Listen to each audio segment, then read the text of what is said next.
Welcome, everyone, to the No Bull, Just Bacon podcast. I am your host, Dr. Allan, and with me here today is Coach Beth to answer all your burning health and fitness questions from around the social media world. This is a rapid fire episode, and we have a ton of great topics to cover today, so let's get rolling. First topic today, when going to an intensity of RIR 0 to 1, essentially close to failure, do you go until your form breaks down, or do you grind through the rep no matter how it looks?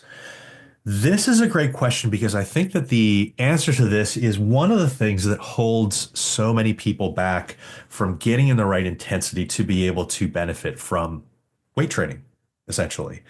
I think that when you first start out, you want to focus on perfecting form as much as possible. So the first 6 months or so, get your form down.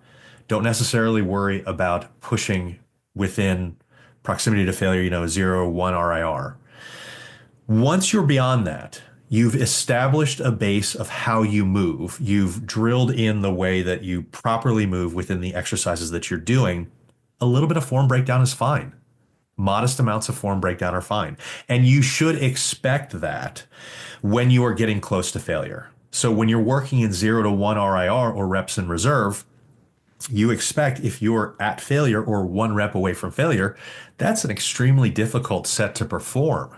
So if you're doing this and you have absolutely perfect form, I would say that's probably a sign that you're not at 0 or 1 RIR. Your form should be breaking down a bit. A good rough guideline for this is when you're looking at reps in reserve or how many reps away you are from failure, at about 4 or 5 reps away from failure, you will start to see velocity on the bar or the weight slow down. That's just typical. Now, there's obviously individual variation there, right?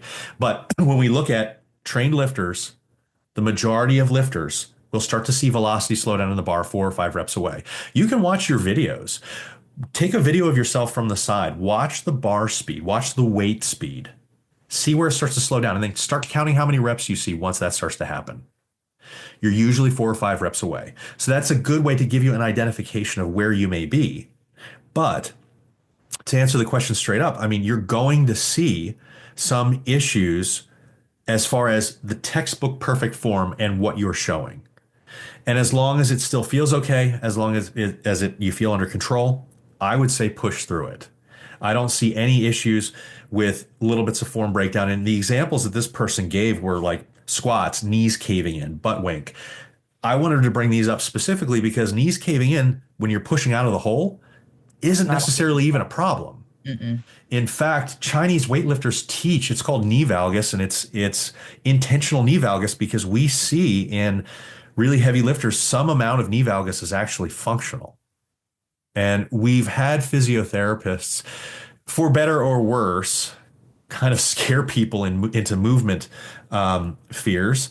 Those constant phrases of butt wink, your butt slightly rounding under at the bottom of a squat. That's not necessarily a big deal in most people. Knees caving a little bit is not necessarily a big deal. If your knees are caving immensely and you're a brand new lifter, yeah, that's something that will cue you out of, most likely.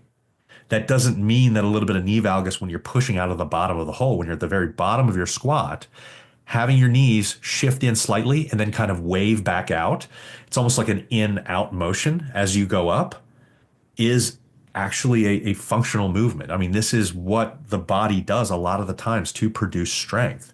And there's nothing necessarily wrong with that. So I think that a lot of times when lifters, both beginner and intermediate, look at their lifts and they say, okay, well, what I'm doing here, my form is really breaking down. It may not even be breaking down.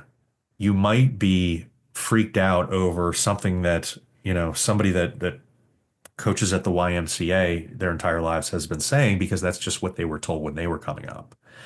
And we've learned over the years that there's a lot of variance in the way that these movements look, and having a little bit of form breakdown is not necessarily a bad thing.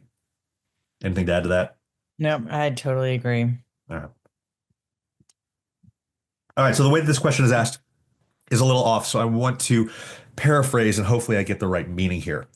The question is asking for how to set up weight training when you have a repetitive use type of motion in your daily life, and to prepare you for that in a way that can both make things easier and prevent or lower injury risk. The example given here is this is a mother who is dealing with a special needs child, and she's consistently carrying the child on one hip. So the concern here is the same concern that we see with a lot of people, jobs that have repetitive movements in nature.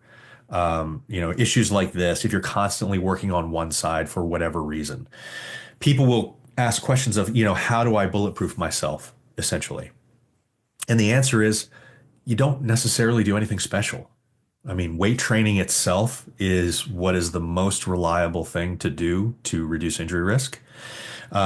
Just because you're carrying somebody on one hip, throughout the day doesn't necessarily mean that you have to train the other hip. Maybe what you do is you switch that hip to give yourself the best chance possible to have a little bit of relief on the one side. But general weight training and the same protocols that you would use, regardless of whether or not you have those demands, is what you should be going for anyways, because you're going to be auto-regulating in the way that you program. And if you've got, a little bit of an added injury or niggling injury in those areas, maybe what you do is you lower the amount of volume that you do for that, for the musculature that's being worked there. Maybe you up it in another area. But I would be hesitant to tell somebody to change up protocols when things are working and when people are functioning just fine in everyday life, because general weight training is the exact right thing that you should be doing to make yourself more adept at doing these types of things in your daily life.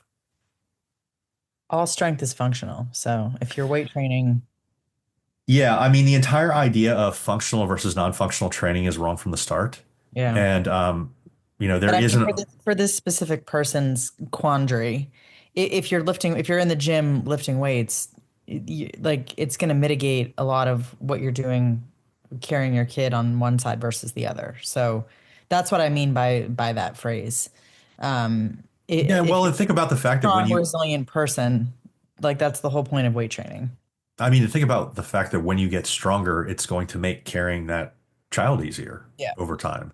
So building strength is the right way to be able to handle this type of thing. When you're first starting out, if this is somebody that's, hey, I'm just now getting into weightlifting, as she's saying, you're going to feel tired. You're going to Yeah. feel fatigued. It does get better. You become more and more adept in your day-to-day life just from building strength.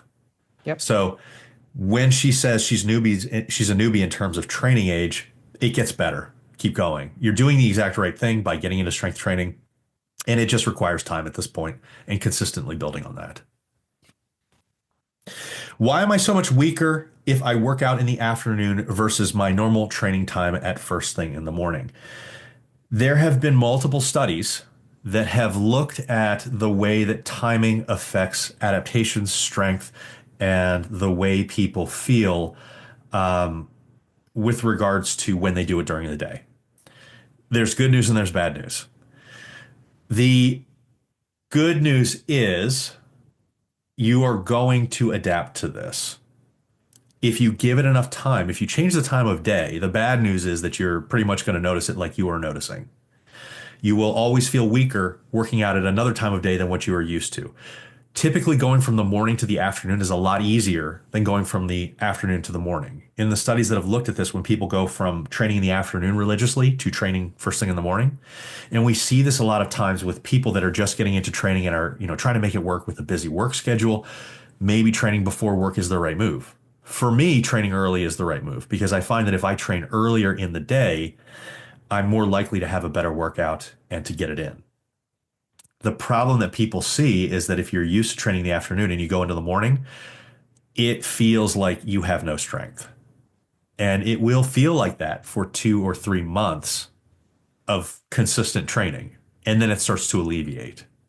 So in these studies that have looked at this, they found that you do habituate to it. You do become used to training at a different time. It just takes training at that time regularly.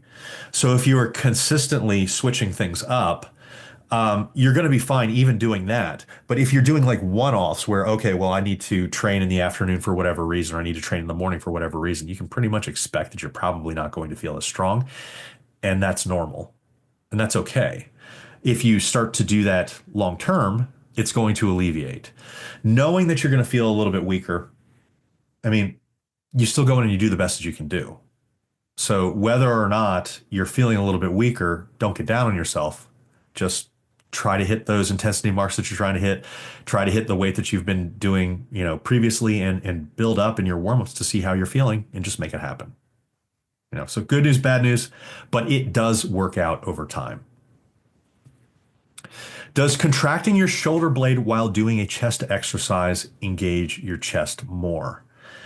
This is a good question with chest because there's a bit of nuance to how you hit the pecs as far as movements go to get the most out of them. When the question is, does retracting your shoulder blade allow you to engage the chest more? Yes and no. It's the reason that you retract the shoulder blades is because it actually protects the shoulder. Does it engage the chest more? Secondarily, it does. It secondarily engages the chest more because you create a more stable base, therefore you're able to lift a heavier amount of weight. So from a load standpoint, it allows you to hit the chest more readily. But you're specifically contracting the shoulder blades to protect the shoulder itself under very, very heavy load. Now, the reason that I wanted to talk about this is because there's some nuance here that you can put into play when you're training at home that can make a lot of sense and actually give you better progress in building your chest. This is true for pressing exercises. For fly type exercises, you actually do not want to be retracting your shoulder blades throughout that entire movement. When you think about how the pec fibers work, it pulls that shoulder blade and that shoulder girdle medial to the body. It pulls the shoulder blade to the midline. To fully engage that pec, if you allow the fly to have your shoulder free moving, you can pull that shoulder blade more towards the center of your chest as you complete the rep. So when you're doing this as a press, retracting and depressing the shoulder makes a lot of sense. When you're doing this as a fly, this is where I see people usually make their mistakes. They will do flies in the same way that they do a chest press, where they keep everything retracted and pinned down without realizing that you're actually lowering the amount of pec fiber activation, the mechanical tension on the pecs. And you can do that in a fly scenario without causing issues to the shoulder itself. So be conscious of the exercise that you're doing and then make adjustments based on that. But pressing with a retracted shoulder blade makes sense to protect the health of the shoulder. In your last sets, is it okay to drop weight to achieve number of reps? If we're programming multiple sets, you will often find that those earlier sets you are stronger on because fatigue builds up over time. So what I would look towards when tracking your exercises long-term in your training notebook is keep notes of what you're lifting every single set. I did 100 pounds the first set, 100 pounds the second, 95 the third, 90 the fourth. It is common, if you're maintaining the same rep range across the sets, to see weight drop by the end. It doesn't always happen, but it can happen, and that's okay. As long as you're trying to fight towards proximity to failure, that 0 to 2 RIR for non-beginners, you're doing exactly what you need to do. But that will often come with having to adjust the weight if you're trying to hit a rep target. If you're not trying to hit a rep target and you're trying to keep weight steady, you can do that too. But then you will likely see reps drop off towards the end if you're really pushing yourself on those earlier sets. So this is a good question because a lot of people have issues with getting the most out of their training because they think, okay, well, if I've chosen 135 pounds to start off this exercise, I'm going to stay there the entire time. And then they're getting 10 reps, 10 reps, 10 reps, 10 reps without realizing that, okay, well, if I was feeling better, I could have gone up. If I was feeling a little bit worse, maybe go down. And that's how you auto-regulate each set. What are the optimal percentages of dietary fats in a deficit? So dietary fat, like protein, is a necessary micronutrient or a necessary macronutrient. You have to have a certain amount in your body to maintain overall health and performance. When you're shooting for dietary fats, 0.3 grams per pound of body weight should be your floor, unless you're obese. If you're obese, you can dip below that. We don't have specific recommendations, but when you're obese, you have more stored fats that you can pull from for purposes that your body needs. If you're a normal weight, you only have 10, 15 pounds to lose if you're lean, zero point 0.3 pounds, zero point 0.3 grams of dietary fat per pound of body weight. You have to hit these numbers because it is necessary for hormone production, for immune function, for micronutrient absorption. I mean, there are a lot of fat soluble vitamins you need fat in your diet to absorb. And so, Beth and I can probably both attest to the fact that we see this issue more so in people that have had a history of competitive bodybuilding than anything else. And one of the issues that we see this in the competitive bodybuilding crowd, the reason that we see this is because a lot of the coaches in competitive bodybuilding are used to working with people on steroids. And when you're on steroids, you don't need as high of a percentage as a base for dietary fats. Now, I'm not saying that that zero point 0.3 grams is your prescription. That's the floor. You can certainly eat more if it fits within your calorie allotments, but you don't typically want to go below that because that's where we start to see some of the effects on things like hormone health. So if you're talking with a coach that has a history of working with competitive bodybuilders, you might see them recommending something lower than that. They may not even realize that the reason that they can do that is because when you're on exogenous hormones, your body doesn't need as much fat to produce hormones. So this is where we see those ungodly low levels, like 20 or 30 grams of dietary fat in a day. And, this is where you start to get into some problems. I mean, this is one of those reasons that often women have things like amenorrhea.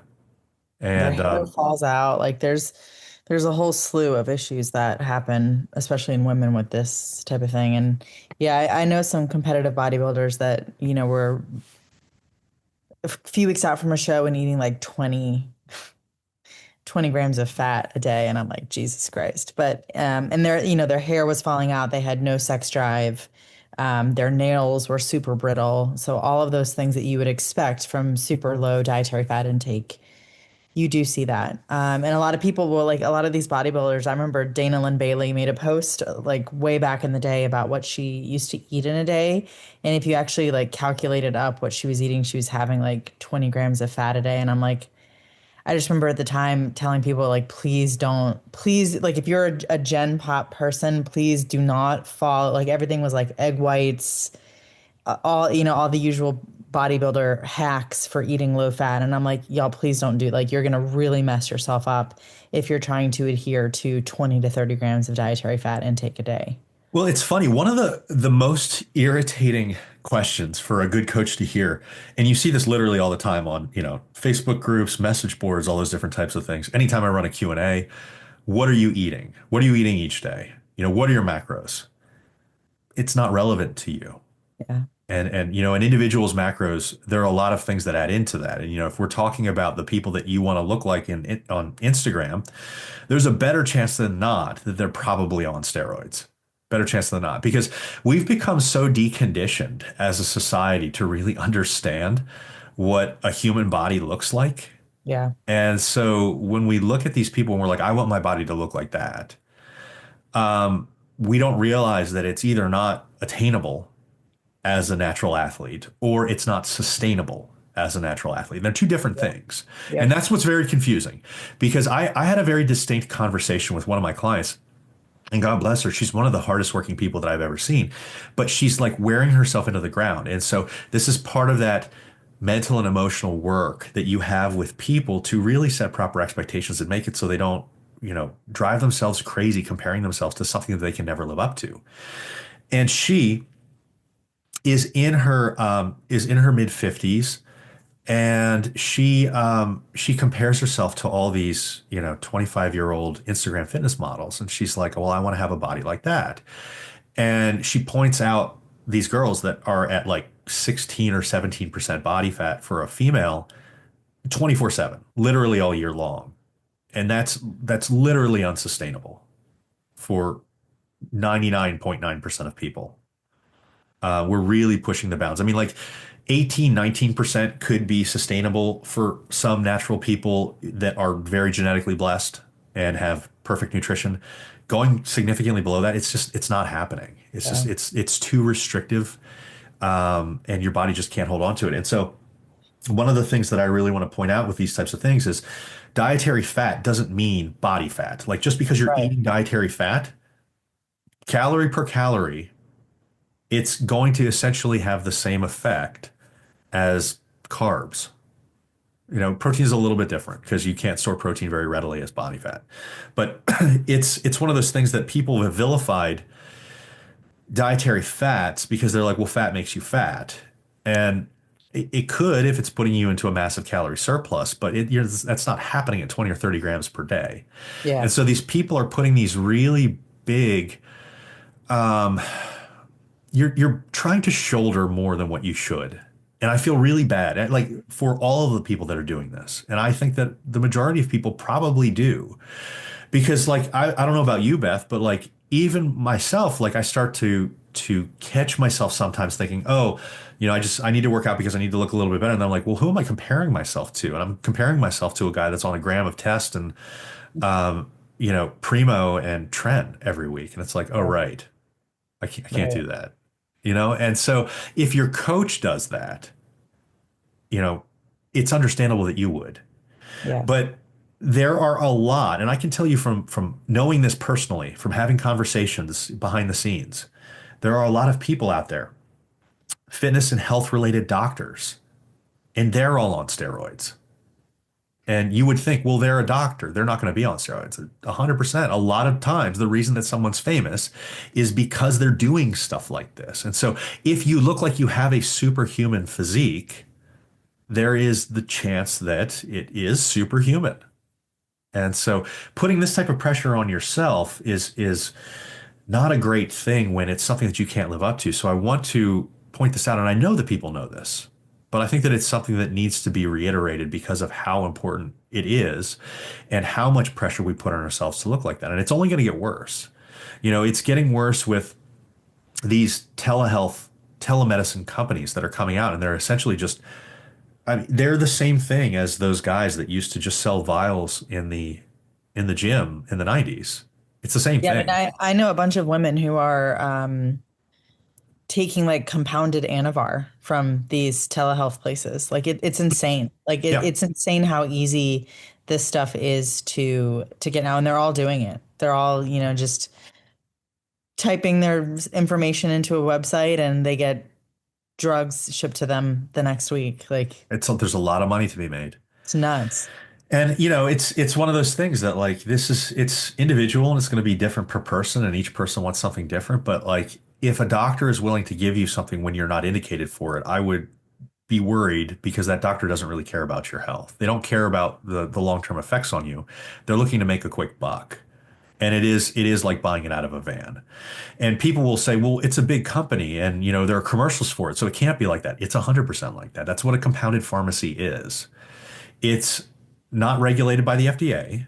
There are no checks and balances. There's nobody there making sure that the ingredient that they're saying is in there in the dosage that they're saying is in there. There's nobody making sure that there's quality control, that it's not contaminated with something else. You know, and that's not to say that 100% of the time you're going to experience problems from these compounded pharmacies, but that is to say that there is no oversight to these. Yeah. And it's actually surprising to me that they're legal. Same. Like Um, I'm blown away by I'm just blown away that they even exist because it's like literally just some dude in a warehouse. Like, it's experimental drugs. Like yeah, you're literally because you every time you get a vial of something from a compounded pharmacy, it's going to be different from the time that you got it before. It yeah. could have more or less of whatever you think is in it. So like for these women, for example, who think that they're taking 5 milligrams of Anavar, you could be getting 10 at some point. You could be getting 15, you could be getting 2. And so for the times that you're getting higher than 5, you have to worry about all the virilization that happens with that kind of thing. And you're going to have a lot of really unwanted side effects that you don't want from everything from, you know, GLP-1s to steroids or whatever it is that you're getting. Like literally nothing is controlled, nothing is the same every time you get it. And how people are okay with this and willingly putting these things into their body, like I'm just Well, my you gotta blabbers be are gasted. you've got to be a little bit concerned about this because like even things like PDE5 inhibitors, those are the things like Cialis and all those different types of things. Like that stuff can wreck you if Yeah. the message is off, if the milligrams are off. Yep. GLP-1s can wreck you if it's off. Yeah. Steroids can certainly wreck you if it's off. Yeah. And so, like, you can see these studies and you can say, well, I see that they're safe if I take it for this. I take it. First off, if you're not indicated for it, we don't have the data that Don't says that take it's it. safe for No. you. We No. don't have that. You're not the studied population. If you've got like 25 pounds of weight to lose, you should not be taking it. It's because that's typically really easy to lose if you just, if assuming you're not super small, if you just clean up nutrition, get consistent, and these are the types of things that you should be doing anyways.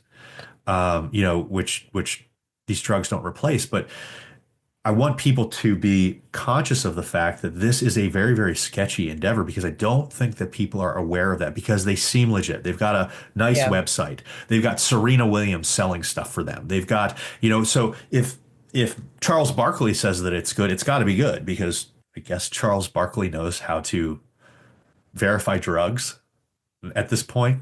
So it's one of those things that you got to be very careful because these are operations that are like rising and closing relatively quickly right now. And they can spend money on people like Serena and Charles Barkley and some of these other people because they make so much money because they're not selling these things to diabetics. Yeah. They're selling Diabetics are getting them through their actual doctors. Diabetics are getting the real stuff. Yeah. And that's kind of the thing. Like if you're indicated for them, you don't have a reason to go to these compounded pharmacies. Yeah. And if you're like, well, my doctor says that I'm not for them and I want them, I think you just answered your own question. Yeah. I've talked about this before, but like, having a DEA number, I feel a certain way about this. I've had a lot of patients in the past that have said, I want this. And I know that it is not a good idea for them because the risks outweigh the benefits. And that's what a doctor goes through when they're deciding whether or not to give you a drug. And what I find hilarious about this entire situation is before about a year ago, it was always, oh, doctors just want to put you on drugs. And now it's, why won't my doctor give me drugs? Yeah. Like we've done a complete 180 to where everybody was vilifying doctors for prescribing drugs about a year ago for like the past 30 years. Yeah. And now all of a sudden the doctors are the villains because they won't prescribe you a drug when you're not indicated for it. So we're going to go to a guy with a warehouse and a website instead because that guy's got your best interest at heart. And it's just, it's mind blowing that we've gotten into this kind of thing. So be careful about this type of stuff because you can open yourself up for long-term health problems. And, one of the things that Beth was talking about is, things like Anavar, which I mean, I know a lot of these health and fitness doctors that are on Anavar, the female health and fitness doctors that are on Anavar. And, you get that wrong dosage by like 5 milligrams for 2 or 3 months. And all of a sudden you could have a deeper voice for the rest of your life. You could have a mustache for the rest of your life, essentially. Like there's problems that come from this stuff. And again, this is why your primary care physician did not prescribe it to you, because there are risks involved in any drug. And people are mistaking the idea for a lot of these as not being drugs. A peptide is a drug. Mm-hmm. And people think, well, it's not a drug because I want it. It's a drug. And so it's wild to see this. And it's not just GLP-1s. I mean, we see this with HGH peptides, Pamorelin, and some of these other ones. And so I've had questions about those for years. And what was really funny was up until the past like 3 or 4 months, every time I would do one of my Q&As on Instagram, which are really popular. I mean, I get hundreds of questions in them. Almost every time I do one, I get a question that's like, well, what do you think about peptides? And so for the first 2 or 3 months like in the past like 3 months, for those first like 2 or 3 months that I've noticed this transition in the way that I think about it, I kept thinking they're asking about like these HGH peptides and all that stuff, because that's what traditionally it's been. And then I started looking at it and I'm like, well, all of these are being asked by middle-aged women. And so it's very odd for them to consistently be asking about HGH. And so I finally started realizing that everybody was asking about either GLP-1s, or the other ones that are really popular right now are BPC 157 and TB 500. And neither of those have been tested in humans at all. And so we don't know what those do to humans. We don't know if they work. We don't know at what dosage. And people are just like, hey, it works. But it's hilarious because people said that about BCAAs for 20 years. People said that about glutamine for 20 years. People said that about like everything because we are really bad at understanding what really works for us. And so just believing it, a placebo is an amazing thing.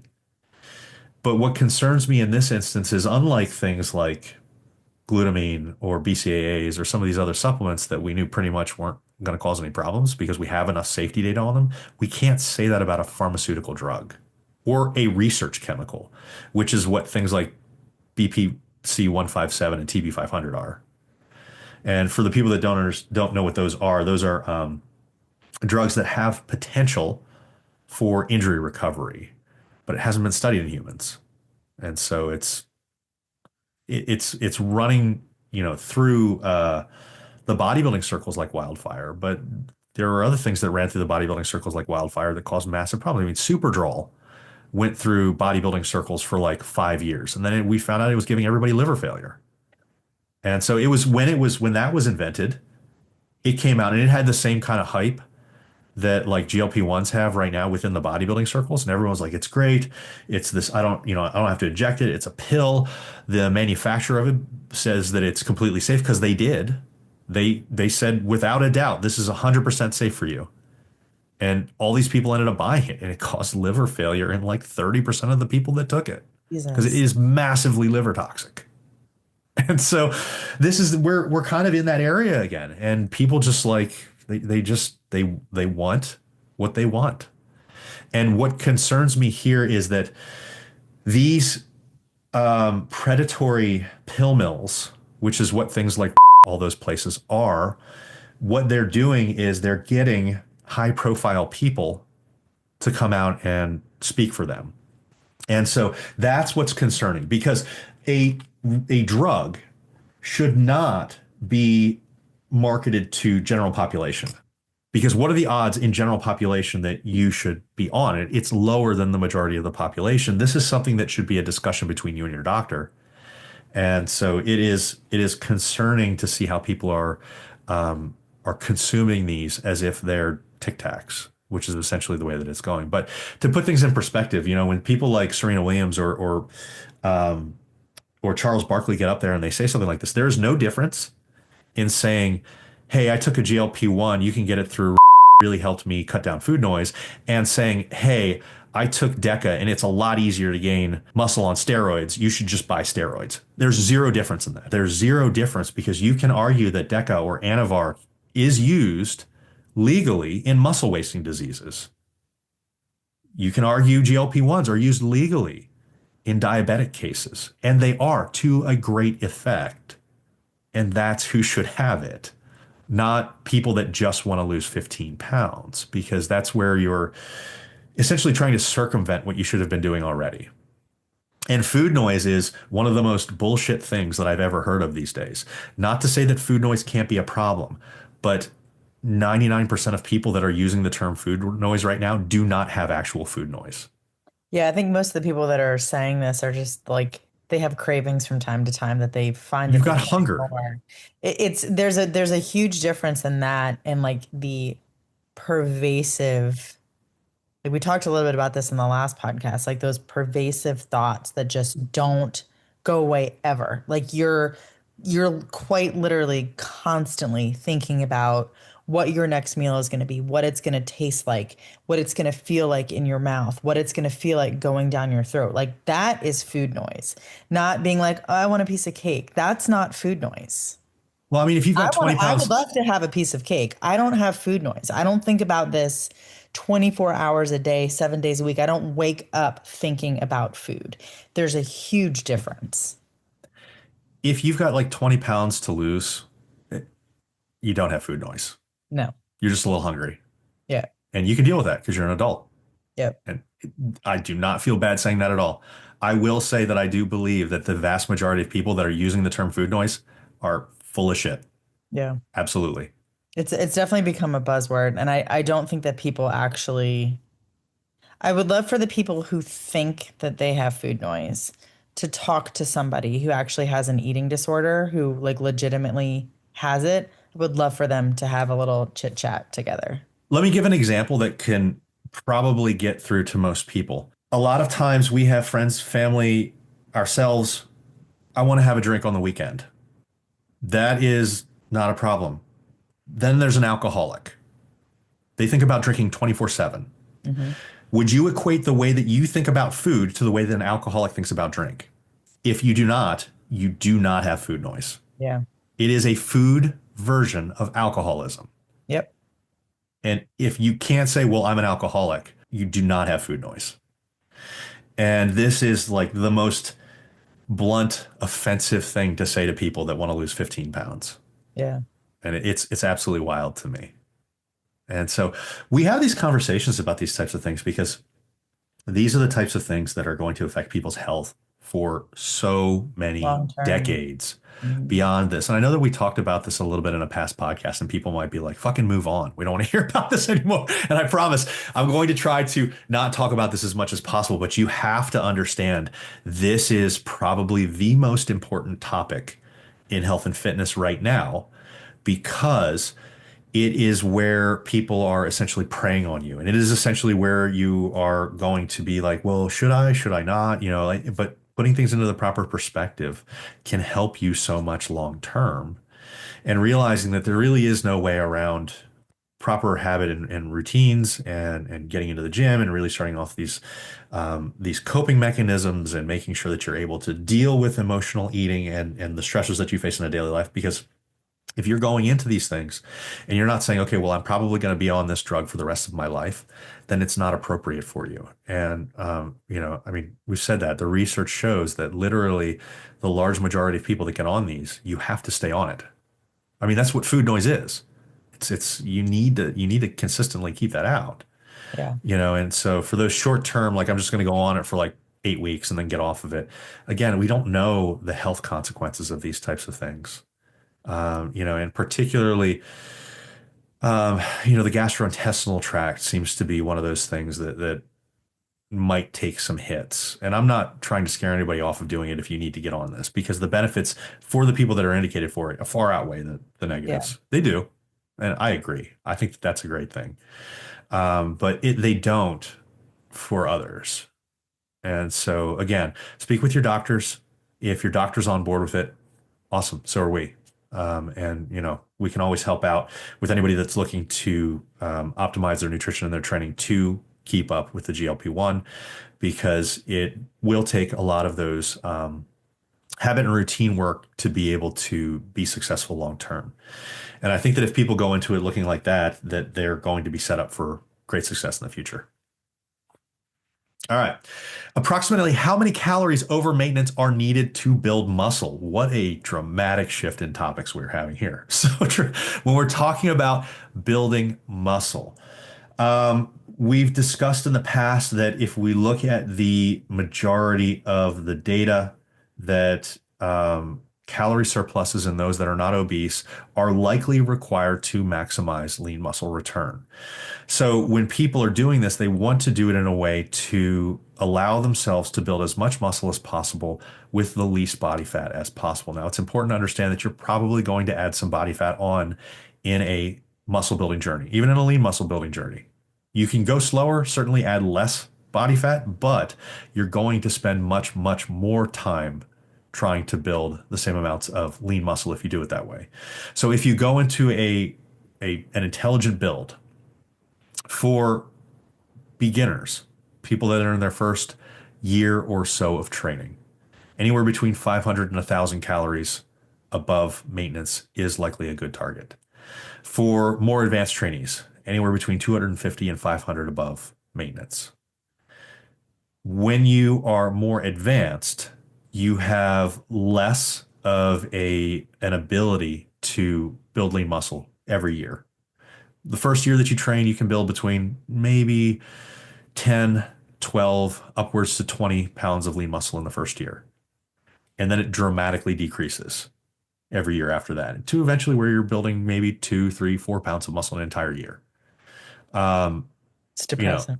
It is depressing. So, but the good news is your strength tends to go up a little bit better than your lean Yeah. muscle goes up, so you can still have something to work towards. So because it goes down the amount of lean muscle that you can build, you require less calories above maintenance to be able to do that, and so your calorie amounts go down as that happens.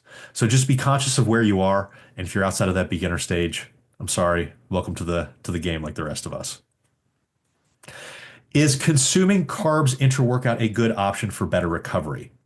You likely don't need carbs intra-workout. There are a handful of situations where it might make some sense. If you're in endurance cardio, if you are doing extremely high volume bodybuilding work, maybe. The real question would be if you're doing extremely high bodybuilding work, why are you doing that much volume? But if you are spending longer than like 2 hours or so in the gym, maybe adding in some carbs, some fast carbs could be a good thing.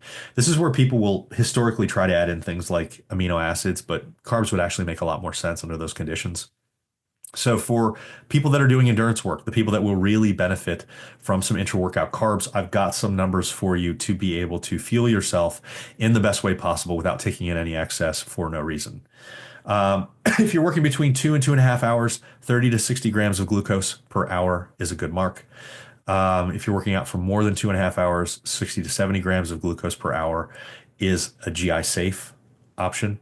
You can technically go up to 90 grams per hour with just glucose, but the problem is, I would say for most people, that's probably going to give you some GI distress. Some it won't, but for most it will. Now, there is a way around that. So if you're like a triathlete, a marathon runner, um, I don't think that there are any CrossFit watts that are that long, are there? Yeah, I wouldn't think so. There Um, shouldn't be. If it's taking you that long to do something like Murph, you're doing it wrong. yeah.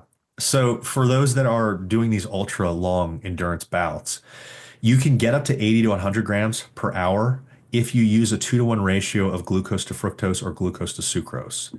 That combination works well because it allows you to absorb more without causing the GI distress. And the issue there is that the oxidation of the carb that you take in becomes a limiter. You can only use so much in a given time period. So having that combination, that 2-to-1 ratio, allows you to take advantage of two pathways of oxidation rather than just the one of glucose. And it tends to be better tolerated from a GI standpoint. So if you're going to be doing one of these big things like a marathon, ultra endurance thing, you've gotten into David Goggins stuff for whatever reason, you probably need this to be able to help you out. All right. Postprandial glucose response. That means the response of your glucose after you eat. Are there any benefits to keeping this as low as possible? There are a lot of people online that make their entire living off of glucose response fear mongering. If you're not diabetic, the quick answer is no, you don't really have to worry about this. If you are diabetic, maybe making some adjustments could make some sense. But there are a lot of things that people do here to lower this that really just makes zero difference. And particularly if you're not diabetic, it really makes no difference. The biggest one that I've seen most recently is they'll say, hey, get up and go walk for a half hour after you've eaten. I can get behind that, not because of the change in postprandial glucose, but because it gets you walking. And I Yeah. think that that's where the benefits really come from is that like people think, okay, well, I'm biohacking and that'll actually make them do it instead of if I just told people to walk, they're like, well, I You're don't want to do moving that. more. Yeah. Like, congratulations, you finally started to move more. Right. You were doing the things that we said before, but now it sounds more fun because there's hacking involved. So that's essentially what that is it gets you doing something that you should have been doing, but does it in a way that seems interesting to you. The other thing that I see a lot of times is meal sequencing. People will recommend eat this fiber before you eat Yeah, this I've seen protein that. before you eat this fat. Now, don't quote me on the exact sequence because I don't Yeah, pay attention to it because it I doesn't matter. know. But there's an argument to be made that if you eat these foods in certain order, you're going to get a lower glucose response, and it's 100% true. You will. It just makes no difference in life because glucose response is not like your glucose response is not what's like putting body fat on you. It's the fact that you're eating too many calories. I mean, if we look at the same data, 2 hours after you've eaten, you're going to be similarly recovered no matter what sequence of food you ate it in. It doesn't make a difference. And even when we look at the data that's looking at um, body composition and health outcomes, like when we vary the way that a person eats, or we vary the amount of carbs or the amount of fats in a diet, as long as the protein and calories are equated by the end of the day, regardless of large glucose variability within that day, they have the same results from a fat loss perspective. So don't worry about this type of thing. Focus more on, well, how can I get, the protein that I need to get in during the day? How can I get the calories that I need to get in during the day? How can I get in the essential fats that I need to get in? And then eat however you like, because finding a way that you find most enjoyable and sustainable is far more important than any of these other things that we can worry about. And this is just one of those things that gets thrown around there because it makes a good talking point. It gets people on podcasts, I suppose. And, I know that people like the Glucose Goddess have made an entire personality out of it, but it really makes no difference. And so this also kind of bleeds into the whole, should I get a continuous glucose monitor? And the answer is no, you shouldn't, not unless you're diabetic, because there's no reason for you to know that. It makes no difference. Your body is adequately handling glucose spikes as your body is intended to do. And, these spikes in things like insulin aren't even necessarily a bad thing. I mean, that's what shuttles nutrients to your muscles. That's what gets protein in to build lean muscle. That's what repairs. That's what helps restore glucose after a training bout so you can train the next day.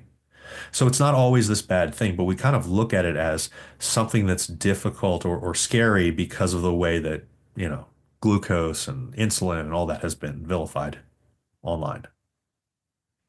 All right. This one you might have some input on, Beth. What are some good at-home alternate exercises when I don't have access to leg extensions or leg curls? So for leg extensions, I mean, anything that is going to push the knees over the toes is really going to hit those quads in a similar manner. So you can do some heel elevated goblet squats. You can do ATG split squats. Any type of split squat or lunge variation would work as well. There's also a version with bands. It's a banded knee extension where you actually put your hands and feet on the floor. And the band is behind the knees and under your hands on the floor, and you push back into the band and then touch the knees down to the floor and push back. It sounds really silly, but that one actually, out of all of those that I just listed, that one tears up your quads like nobody's business. And if you have heavy bands, I mean, you can take those at low reps, like a 6 to 8, and burn the crap out of your quads. For hamstrings, you can do banded hamstring curls, although I don't love those because you have to kind of scoot pretty far away from your attachment point in order to keep adequate tension on the band. And usually the band doesn't provide enough tension to always be able to do that. So when you get down towards the end range, closer to wherever you have the band attached, you lose a lot of tension on the band. So if I'm going to do a hamstring curl substitute exercise, I'm probably going to do something like stiff leg deadlifts or some sort of deadlift variation to target the hamstrings as opposed to a curling motion. I do know that some people like the version where you're on an incline bench and you hold a dumbbell sort of upside down in your feet and curl the head of the dumbbell up towards your butt, but that can be kind of unwieldy and a little bit difficult to get into if you've never done it before. So that one is okay, but I would much prefer to do like some sort of stiff leg or some sort of deadlift variation to target the hamstrings. Yeah, I mean those are all really good options. Did you say Nordic curls? I did not. I forgot about Nordic Okay. curls. That's a good Nordic one. Nordic curls are one of the first things that I would look towards for a hamstring exercise that's kind of similar to The like problem is most people can't like yeah, Nordic and curls are hard as shit, and I don't think a lot of people can actually do them adequately without bending too much at the waist to kind of take that tension off the hamstrings. I would consider, if I was going to do that, I would consider having something like a broom handle or PVC Yeah, tube. you would need it. or like a Yeah. band around your chest, kind of pull Yeah. I mean, back up. there are ways to use this so you can progress up. I like them a lot. I actually, when I first started learning Nordic curls, before I felt the movement correctly, I was using a broom handle as a spotter, Yeah. and that worked really well. So I think that that's a really good idea. I mean, everything that you said there was a really good idea. I think that for quads, there are some other movements that we could start to look in towards. One of my Sissy favorite, which is squat. all that. Well, I was going to say a sissy squat is a very good option. Yes. A sissy squat lean back is another very good option. They're either called sissy squat lean backs. That's what they used to be called. They're being called a lot more commonly now reverse Nordic curls, Hmm. but they're literally the same thing. And I find that that's actually one of my favorite exercises, even without, trying to adjust for the fact that we don't have equipment. I love reverse Nordic curls. My knee doesn't like it as much since I had that effusion in it because it Hmm. feels like when I get down into that position that there's like a ball bearing in my knee. That's Yeah, that can be a tough exercise for people with knee issues in particular. yeah. I used Because to you sort love of it. combine the movement, like the deep end ranges, combined with the fact that your knees are kind of like smashed into the floor. That Yeah. one can be, it's a great, it is for sure one of my top ones, but that can be a little touch and go for people with knee issues. Yeah, I mean, it used to be, it's one of the movements that hits my quads more than literally anything else. And Yeah. what's funny is like, for most people, you don't even need to weight it Yeah. because Yeah. it's so challenging as is. You can just go up in reps and you're completely fine. Now, you can obviously like hold a plate or something to your chest, but I would say that the large majority of people here would never even need to do that because it's such a challenging movement. Yeah. Do longer pauses between reps decrease growth or strength? Yes, if you're taking too long, having a second or two pause in between reps is probably not going to throw anybody off, and it's going to allow you to reset, and it'll be just fine. So if you want to wait, you do a squat, you get up, you take a couple breaths, you go back down, it's fine. Deadlifts, I actually think that resetting in deadlifts is probably how you should be doing it instead of bouncing. So I think taking a second or two in between those is completely fine. If you wait too long, yeah, I mean, it can certainly start to wear down progress. So the idea here is just get a couple breaths, reset yourself, go, and you're going to be completely fine. Yeah, there's a difference between like a couple seconds to catch your breath versus doing singles. So, if you're taking like 20 to 30 seconds in between reps, I consider you doing singles. Hmm. Yeah, absolutely. That's just like that's just a single set with too little rest in between. That's exactly what Yeah. that is. The interset Yeah. rest period is too little. Yep. You're going to have some input into this one. Your top lean protein sources to build muscle without the extra calories. So essentially what we're looking for here is what do we go for that has a lot of protein, we can eat it regularly, and has few calories for the amount of protein that you take in. Fish, baby. I know Whitefish shrimp. We've talked whitefish. about shrimp in the Yeah. past. Jesus. Um, It's I, so high volume. one of the things that I really like to bring up, the standards fit in there, and they're actually really good for travel. So, non-fat Greek yogurt, protein powder, egg whites. Sorry, that is an Ugh. actual answer there. I know that people hate that answer, but if you're in a calorie restricted situation for whatever reason, maybe you're a smaller woman and you want a smaller man too, and you want to have, more indulgence in maybe your dinner, maybe you need to control your calories in your breakfast, maybe you do eat egg Yeah. whites. I mean, I mean, I'm in a cut right now, and I like this morning for breakfast, I added a whole bunch of egg whites to my eggs to beef up the protein protein counts, content yeah. and the volume, just to keep me full between breakfast and lunch. So I cannot eat egg whites in isolation, and I don't know how those people out there like that is wild to me. But they are a really, I mean, they're literally just protein. There's no fat, there's no carb, like it is just pure protein. Throw some hot sauce on that. Throw in So some heinous, veggies. though. You've They're got so heinous. I mean, throwing in some veggies like green, bell peppers, green and red bell peppers, onions, some tomatoes, hot sauce. You can at Salsa. least get around I mean, the biggest issue for me is less the taste and more the texture, It's the texture. Yeah. Because they and don't taste like anything. They don't have any sort of flavor it's kind of to them. bland. It's just that it is. It's they're sort of like it's like eating a frisbee, kind of like they're kind of rubbery and So, beef jerky fits in really well there. We've said shrimp in the past. Pork tenderloin for me, this is the one that's surprising for a lot of people. Pork tenderloin is I'm kind of skirting that edge on like when we're starting to add a little bit more calories in, but I think for the large majority of people, because every time that I brought this up to a client, they've been surprised at how lean pork tenderloin is. well, I think they confuse it with pork chops, and I Right. do Pork want to chop make is that. not lean. I do want to make that differentiation because this has come up actually with quite a few clients where they're like, I saw pork tenderloin, is an acceptable meat to eat, but not pork chops. And they're like, I eat pork chops all the time. And I'm like, and even the ones where they remove the bone, they still usually have that sort of rim of fat around the outside. And unless you're trimming that off, pork chops are extremely high Yeah. calorie. Yeah. So you got a lot of good choices there. Pork tenderloin, if you want to do a Kahlua pork, is a really good idea because it's literally just So pork, flavorful. salt, liquid smoke, and garlic. Yep.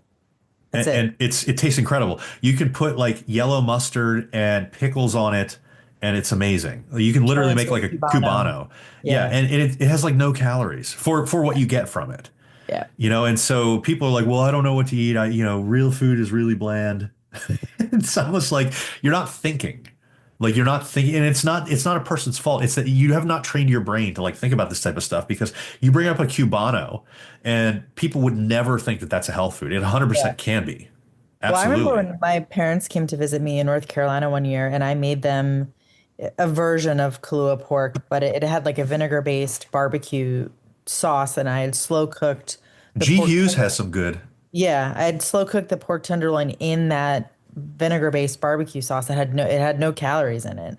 Yeah. And I remember I like shredded it up and served it on like Hawaiian rolls or something like that with coleslaw. And my dad was like, "This is so good." And I was like, "It's pork tenderloin, dude. Like it's not even It's the very fatty stuff." flavorful. Yeah. Yeah. And it's funny because when you start to switch to these leaner types of protein sources, when you have the fattier cuts, it actually does not taste good to you. Yeah.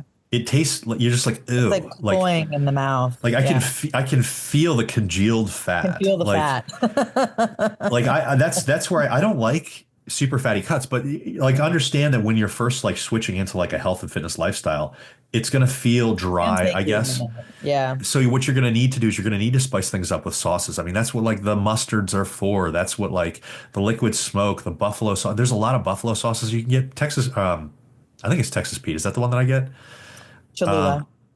Oh, you mean Texas like Pete has a a buffalo like sauce yeah, that yeah, has yeah. like Yeah. almost no calories, Yep. and it's very flavorful. Yeah. Cholula is great. I mean, we're actually going to be coming out with a free giveaway on Instagram where we're going to give a whole list of the like zero or low calorie food additions that we use. And I think that this is going to be really beneficial for people because when they say, I don't know what to do, this is exactly what you do. You don't change the main foods that you eat. You don't change the fact that you're eating chicken breast or fish or shrimp. That's not what changes. You change how you prepare How it. you You change prepare. what you put on top of the spices, the herbs, the marinades, these additions. That's how you get the variety. Because people are like, oh, well, I don't like eating the same thing. You can have chicken every day for a year and have a different Have a chicken. different chicken. You're just not thinking Yeah. and you're not thinking about, oh, well, what else can I do? You're like, well, in the past, I've made garlic herb chicken, and that's the only healthy chicken that I know, and that's the only chicken that I can ever make for the rest of my life. That's bullshit. That's not the way that it works. So what we're going to do is we're going to give you the guide to be able to figure this shit out. And I think that that's going to help a lot of people because I think that you just need a little bit of a push in the right direction, right? I think that people are smart enough to figure this out, but when the world is your oyster, you can choose anything. I think that that's overwhelming. So we're going to guide you in this a little bit. So keep an eye out on Instagram. We're going to put some of those things up there on my Instagram. Um, is any activity that elevates your heart rate for a sustained period considered cardio? The answer is no, because you could literally watch a horror movie and it could elevate your heart rate for an extended period. So there's a few things that make something cardio beyond just an elevated heart rate. An elevated heart rate alone does not cut it. You have to have repetitive movements of large muscle groups. That's required. It has to raise your heart rate and increase your breathing for extended periods of time. And this is a bit arbitrary, but I would throw this in my definition. It has to be sustained for at least 10 minutes. You have to be doing this type of movement for 10 minutes. Now, that's not saying you can't have like high intensity interval training where you're running really hard for 50 seconds or whatever, and then you're resting for a certain period of time. That's still movement. But it can't be, I'm going to lift really hard for It's not your sets of 10 seconds. on squats. It's Right. not And then you have your 3 minutes of just sitting there, like staring off into the void. I can't stand that. That is like one of my biggest. Well, there's a reason that we don't get the I know. same adaptations in circuit training that we do in cardio. You do not see cardio adaptations in circuit training. I just lift weights faster. I just lift weights faster. Like, stop. Yeah, Stop. it doesn't, you don't get the same benefits. You don't get the increases to stroke volume. You do not get the same adaptations. You simply do not. No, and as far as I've seen, my definition that I just gave here is probably pretty accurate. I'm open to people that want to argue that. If they've got anything to say about that, please let us know in the comments. I'm open to adjusting this. This is not a hard set rule that I've had. I've thought about this a little bit, and that's what I came up with as where I would consider something as cardio. Well, that's what, like, I know what this question is getting at, and it's like, you know, can my lifting count as my cardio? Or like people are like, oh, I just have sex for my cardio. Like this, it's people who are trying to, theoretically, if you're so detrained that like anything will get well, and that's a big problem. Yeah, like it's a big problem. If you're so detrained that your 2 minutes of sex is cardio, like we have bigger rocks to move. 2 minutes. Yeah, I mean, because you know that's a long time. People who ask this kind of question, that's them. But like these are people that are looking for a reason, any reason at all, to not do cardio. That's what this question gets at. It's the people who don't want to have to dedicate time to doing it and think that their sets of 10 on squats counts for cardio. Mm-hmm. All right. It doesn't. 2 more questions. Your lifting does not count as cardio. Final verdict on that question. 2 more questions, and then we are finished for the day. How do fruit juices measure up to fruits in terms of nutrient density and profile? So fruit juices are typically pressed juices. Not very good. You'll get a lot of vitamin C. You're going to lose out on a lot of the other nutrients. You're going to lose out on a lot of the fiber. If it's completely blended up, that's essentially the same thing as eating the whole fruit. So if you're blending it, and in fact, blending something, you may actually be able to absorb, you may be able to utilize more of the fiber. Particularly if you're blending up the seeds as well. And that's what's really funny is there used to be a thing where I think it was Gary Brecka, maybe it was Dave Asprey, was like, oh, you can't have blended up fruits because it'll lower the, you'll get a higher glucose response. And actually, if you look at the studies, it's a lower glucose response because the fiber was being used more. Because usually with like whole fruits, a lot of times you're just kind of like avoiding the core of an apple, so you're not getting all of those seeds or whatever it is. And I'm not saying go out and eat seeds of apples, but I am saying that like I don't have a problem if people want to blend up an entire fruit and view that as eating a whole fruit. It's completely fine. Yeah. Juices, when they are pressed and you're losing a lot of the pulp, it's not the same. You lose a lot of the fiber. You lose a lot of other micronutrients. You do pretty much get most of the vitamin C. But there's more to vitamins. There's more to fruits than vitamin C, even though we view them as like, there's only vitamin C in here and then bananas with potassium and then nothing else is in any fruits. So like it is a benefit to eat whole fruits. If you want to blend fruits up, put them in a smoothie. Don't feel bad. You're doing a really good job there too. All right. Last question. Is it really that bad to flare elbows during dumbbell presses? When we discuss proper form for dumbbell pressing, like chest presses, the recommendation that we have for people is have your elbows flare anywhere from 45 to 75 degrees away from your body, from your torso. And when you're within that range, wherever feels most comfortable within that range, you're perfectly fine. The issue that we see is that when people have their elbows, their upper arms 90 degrees from their torso, you essentially take a lot of that stress into your shoulder girdle. Remember what we were talking about earlier with retracting and depressing your shoulders in these pressing movements. you're not going to be able to adequately do that with your arms looking like you're a T. There's just no way to do that. And particularly for beginners, we see beginners come a lot of times and they're like, well, pressing hurts my shoulders. This is the exact reason that it hurts your shoulders, because you're not able to retract and depress them. You're having issues with arm positioning. So please drop them down to 75 degrees and it's going to feel a whole lot better. So One cue that I was given when I first started bench pressing, which actually, and even just like shoulder pressing and that kind of thing, which has stuck with me, and it makes a lot of sense when you think about it. Think about if you were if you were fighting somebody and you were going to push them away from you. Look at how your elbows track when you do that kind of thing. It's a similar motion when you're doing any type of pressing. Your strongest pushing position is not going to be here. Yeah, with your arms jacked up. Like you would never be able to do anything here. Like you're not going to be able to optimally press. For those listening, her arms were above 90 degrees. So I always think that that's actually a really good cue for pressing. Is like, imagine you're having to like push somebody off of you or away from you, and kind of look at the position of your arm when you're in that position, and that should give you a decent idea of where you can start at least, and then kind of tweak things to see what really feels good once you're under the bar. Well, look at people who do sports that rely entirely on pushing. NFL linemen, sumo wrestlers, maybe. Yeah, rugby. You will never see a person in a scrum or a sumo wrestler. Look up videos of sumo wrestlers when they're pushing each other in the very beginning of a match. Their arms are not chicken winged up. Yep. They are slightly off to the sides, relatively close to the body. They might even be dropping a little bit lower in sumo, but like in football, your arms are at like a 45-degree angle. Yep. And that's where you're pushing from, because that's where you're your strongest, and that's where it's safest for your shoulders. There's a reason that you push naturally in these positions. We flare so big in these gym movements, and it's such an unnatural position to be in. I don't know why it is. I think that people are thinking, hey, when I see chest presses, this is how it should be. The thing is, even push-ups should be in this 45 to 75 degree range. Yes.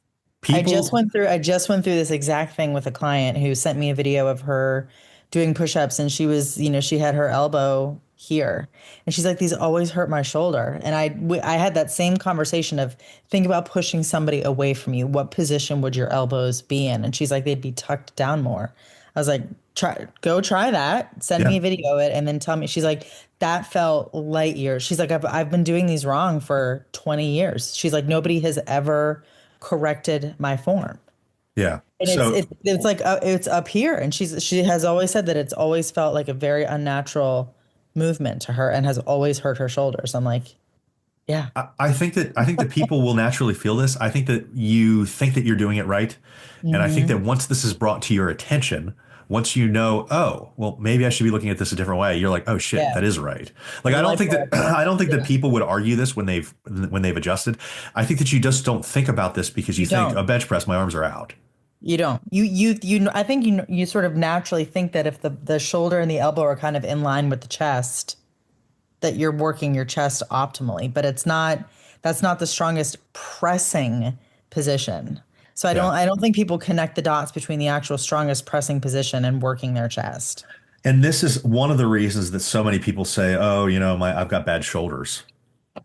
Benching hurts my shoulders. Yeah. Well, I mean, every push-ups hurt my shoulders. All this hurts my shoulders. Yeah. I mean, you're in an improper position. All of it.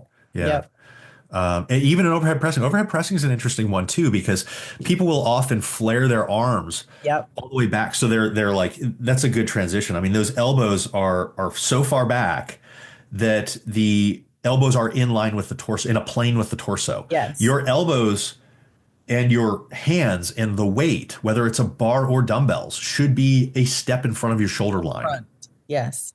If they're not, if it's in line with your shoulders, you're in the wrong position. Yep. Well, this comes into play a lot in CrossFit with handstand push-ups, because people try to do handstand push-ups with their hands up next to their head. And again, I go back to that cue of pushing somebody away from you. I'm like, actually think about the logistics of this. If you're trying to push from here, you're not going to be able to do anything. Move your hands. You should have a tripod position from your head to your hands. And it's It's crazy. It's crazy the difference that it makes in how that exercise can feel for you. Now, in trained lifters, there is such a thing as behind the neck shoulder press, and it's perfectly fine. I would not be putting a beginner into this movement. Mm-mm, mm-mm. Um, when you're trained, there's not an increased injury risk for doing it. And you'll probably see me occasionally post studies about that. But keep in mind when we're talking to athletes, and I consider beginners, anybody that's working out, I'll consider an athlete. There are different stages. And if you have not built up the physiologic resiliency to be in a certain position, I'm not going to put you in that position. So for general training, follow the advice that we've given here. There's no situation, even advanced people, that I would have them chicken winging on like a bench press or a horizontal press of any kind. That overhead press, there is a little bit of variance in that just because of the fact that there is another movement with the behind the neck shoulder press, and that's perfectly fine in more advanced people. So please don't go out and try to do that as your first overhead pressing if you've never lifted weights before. Let's build you up first to be able to handle that. Okay. All right, everybody. That is it for today. Thank you for joining us on No Bull Just Bacon. Reach out to us with your questions in the fitness, nutrition, and health realm. Instagram, YouTube, any of our other outlets like Facebook, and we will answer it in the coming weeks. Thanks so much.